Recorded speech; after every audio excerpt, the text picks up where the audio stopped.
Take you to El Salvador, and inside that notorious prison where Venezuelan migrants deported from the U.S. are currently being held. Our Matt Rivers got to spend a few hours inside and has our report in tonight's Prime Focus. Hey guys, welcome to my channel. This is Mo.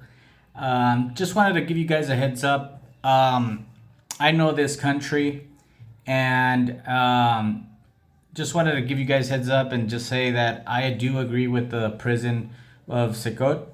I believe that no one that's in this prison is a little white pigeon. If you're in this prison, it's because you did something, and you did something really, really, really awful. So these migrants from Venezuela that are in this prison in El Salvador, they must have done something. I mean, they say that they were brought to this country, to El Salvador. They don't have a record in the U.S. Well, maybe they don't, but just by being in the U.S. illegally, it's a crime. You've broken the law. So, but do they deserve to be in CECOT? Probably not, just because you went to the U.S. But I'm 100% sure that they do have like a violent crime or gang member type of crimes in their countries. These people are investigated. They're not gonna send anybody in CECOT just to send them there. ¿Cuántos checkpoints hay? Tres en total. So this is one of several checkpoints that you have to clear on the road up to the prison. Somos periodistas de ABC News. And this entire area is completely controlled by the military. We're 90 minutes outside of San Salvador, on our way to a now famous prison. This is CECOT, opened in 2023 to house tens of thousands of gang members who terrorized this country for a generation. Buenas tardes. Buenas tardes. Me llamo Matt Rivers. The director of the facility invites us in. Bueno, por favor, comenzamos por acá. Inspections first. Puedes subir y colocarte en posición de las huellas.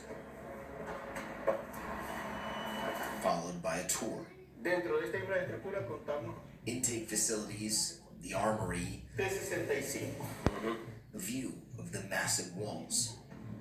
It is inside these walls where the hundreds of primarily Venezuelan migrants deported by the U.S. are now housed. No sabemos nada. Hasta el día de hoy, cuáles son sus cargos, en qué condiciones está, no sabemos. The images of men being deported from the U.S. to El Salvador quickly spread around the world. The Trump administration claiming they are all alleged gang members. And among those in the group, a Venezuelan mother recognized her son Mervin. Mira, cuando yo vi esa foto, la mirada de mi hijo era pidiendo auxilio. Hasta el ser, yo creo que al ser más cruel, le hubiera dado lástima esa mirada. You know what? And I get it. It's a mother. Any mother would cry, would feel awful about their child being in prison or whatnot. But, it's like the gang members of El Salvador, like from 18 or MS, these guys, families, their mothers also, they would cry.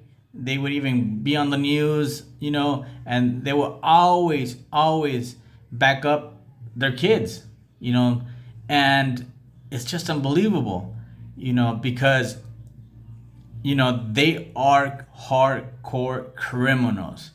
Seriously, I would always think, I would say to myself, seriously, but yeah, these guys are hardcore criminals.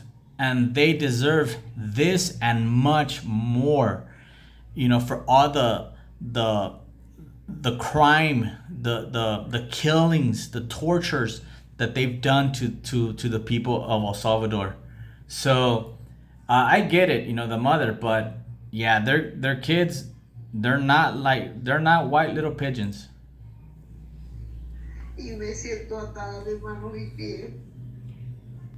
Y sabes, es más duro y más difícil. Shackled and hunched over, receiving harsh treatment from the guards, Turns out, this was just a preview for where Merlin and the rest of these men were about to be taken.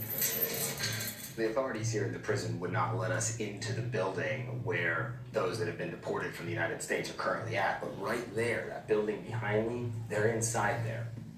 But we are let into another cell block. Yeah, and I just want to point out, that the Venezuelans that were deported to El Salvador, they are not in the same cells or the same vicinity of the gang members of El Salvador.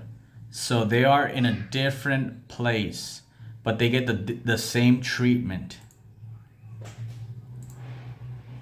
Filled to the brim with local gang members accused of murder, rape, robbery, extortion. Lo que está viendo acá es el día a día. Prison sentences here run into the hundreds of years.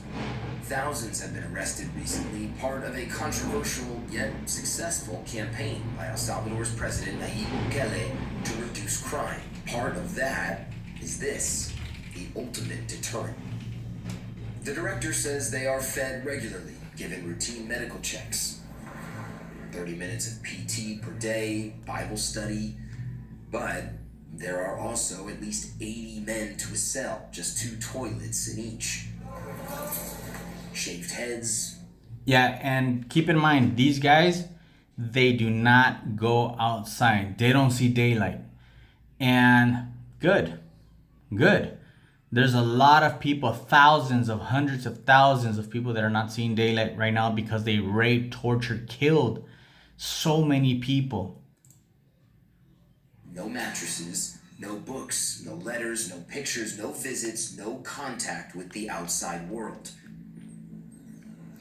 Inside here is where they have rooms of solitary confinement. If someone, quote, acts out, the director says they come here. Los hemos mandado acá un rato para reflexionar. We're shutting the door just to show you. There's really no light in here, and this is where people are kept.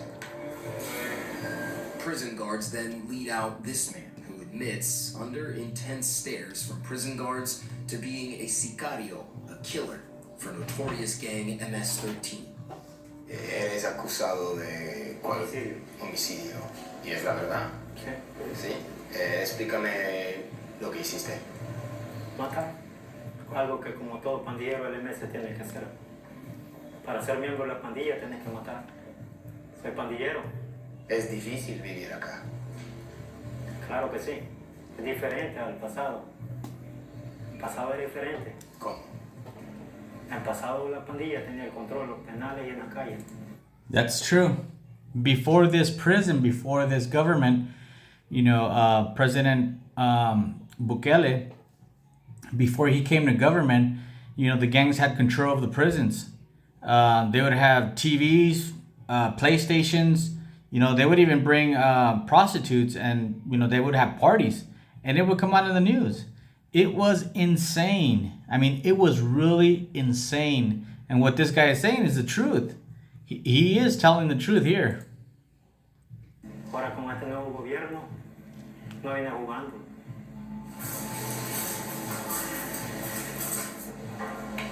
This is bleak, this is brutal, it is difficult to watch, but the government of El Salvador says that these people are the worst of the worst. ABC News has no way to confirm each one of those cases. Yeah, it's difficult to watch. Yeah, right. It's not difficult for me to watch. They've done so much harm, violence, rape. It's not difficult. These guys here, they don't have a soul. I mean, if they had a chance to kill, rape right now, they would do it. So it doesn't bother me. Is whether they're guilty or innocent, but what is true is that the majority of those people will spend the rest of their lives in a cell like that one. For those recently deported from the U.S., it's not clear how long they'll be forced to stay here. But what is clear is how they'll be treated. Mira, el régimen acá es un régimen de seguridad, de máxima seguridad. Las condiciones son iguales para todos. Entonces los venezolanos de los Estados Unidos, Todos tienen han sido deportados, Es correcto. están en la misma situación, En las mismas en condiciones. otra parte de Es correcto. So this is likely what life inside looks like for Merlin.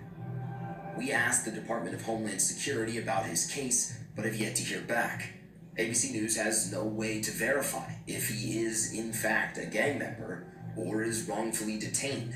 So I'll go ahead and stop the video here, guys. So, it's incredible. I totally get the government, US government, sending these guys from Tren de Aragua, from Venezuela to El Salvador. It's just what US is going through right now is just insane. So US sending them to CECOT, just so they can be processed. I think it's good. It's a good thing. It's a really good thing. It's a huge prison, and it's a safe prison. And what I mean by that is that no one is gonna escape from there, and it's locked down. So yeah. Finishing it up here. Just want to let you guys know. Go ahead and subscribe. I'll be putting more content like this. Thanks.